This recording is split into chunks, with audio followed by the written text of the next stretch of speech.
What's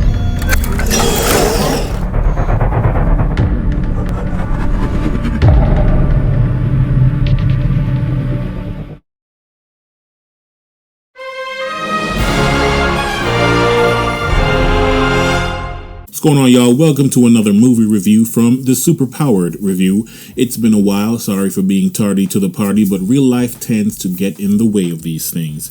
I never got to do a review for X-Men Apocalypse, and I apologize for that, but this right here is about the newest comic book movie out right now, Suicide Squad. Suicide Squad stars Will Smith, Jared Leto, Viola Davis, and Margot Robbie, among other notable names. The basic premise of this comic book turned movie franchise is that in the wake of, spoilers, the death of Superman in Batman v Superman Dawn of Justice, an arm of the government decides that the next Superman might not be so altruistic. What if Superman decided he wanted to waltz into the White House and fuck the president in the nostrils? Well, there's not a damn thing anybody could do about it. So, Amanda Waller, a shadowy figure at the head of an organization known as Argus, played by Viola Davis, has a solution: Task Force X. This team would be made out of the worst criminals, all of them serving ridiculously long sentences. The deal? If these criminals fight for her and survive their mission, they'll get time taken off of their sentences. That's not all. In order to assure their cooperation, nanite explosives are implanted into their necks and carry the destructive power of a hand grenade. You disobey, you die. I won't spoil any of the plot for you here because we hate spoilers, but suffice it to say it is a definite step up from Batman v Superman, the theatrical cut. I say that because the director's cut of Batman v Superman was substantially better than the theatrical version. Plot holes were filled and character development reared its head.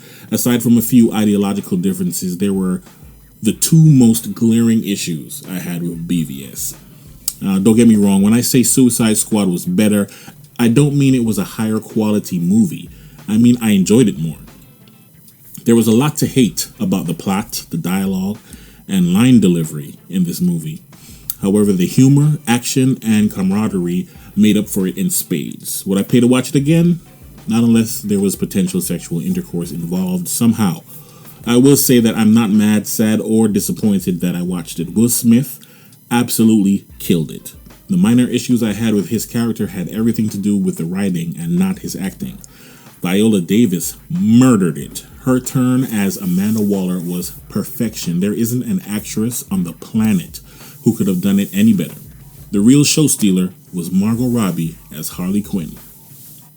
The character of Harley Quinn was actually created for the Batman animated series on television and not the comics. Over time, she earned her place in canon, and Margot Robbie proved it here. Every aspect of Quinn's character was nailed by Robbie. She had some sweet action scenes too. My only issue is that they paired her with the Joker too much. More on that later. The other cast members were serviceable, I guess. Nobody really stood out to me except for Captain Boomerang, who was played by Jai Courtney. I would enjoy seeing his antics on screen again. The rest of the cast were people on a screen, and I didn't really care too much. Now, I purposely left out Jared Leto's Joker because I wanted to talk about that separately. Did I like his portrayal? Absolutely. The first thing I thought of was that this would probably be how a character like the Joker would be in a real-life Gotham City. Just insane, on top of the world, I wear my crazy on my face type of kingpin.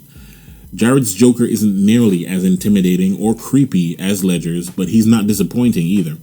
The main issue is that he's sharing the screen with so many other people, and he's not a major character as far as the main plot is concerned.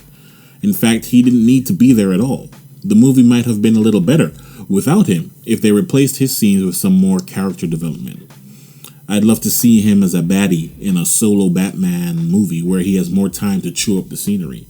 The whole point of the Joker is that he's the other side of Batman's coin. Batman's methodical, unrelenting war on crime and unwavering sense of justice is matched by Joker's unpredictability and his own nihilistic views on the world. But in this movie, at times it felt as though he was acting in a different movie from everybody else. He was way too nuanced for this kind of film. The directing was decent, if not a little hitchy. Things didn't connect like they should have. It was disjointed. The third act bordered on embarrassing as far as the one-liners and the bad guy doing the Harlem Shake every time he tried to wax philosophical. Watch it again and you'll see what I mean. I think a different director might have done something really amazing with these characters. The bad guys, or I guess I should say the antagonists, kind of sucked, to be honest. Even the Suicide Squad didn't really seem like bad guys that much. You know, you get any one of these guys going up against Batman in the comics and they're portrayed as monsters. But because you have to like them in this movie, they're never portrayed as anything but victims of circumstance. Anyway, the art and the CGI they did with the Enchantress was stunning. Lovely directorial choices on that and in those interactions, you know, at least before the final act of the movie. But yeah, anyway, that about sums up my feelings on the matter. If I were you, I would watch Assault on Arkham, the animated film, before watching this movie. It will definitely help. This movie was fun and humorous, and I can't be mad at DC for this. It wasn't the best, but I liked it for the most part. Here's hoping Wonder Woman knocks it out of the park. See you guys next time inside the review.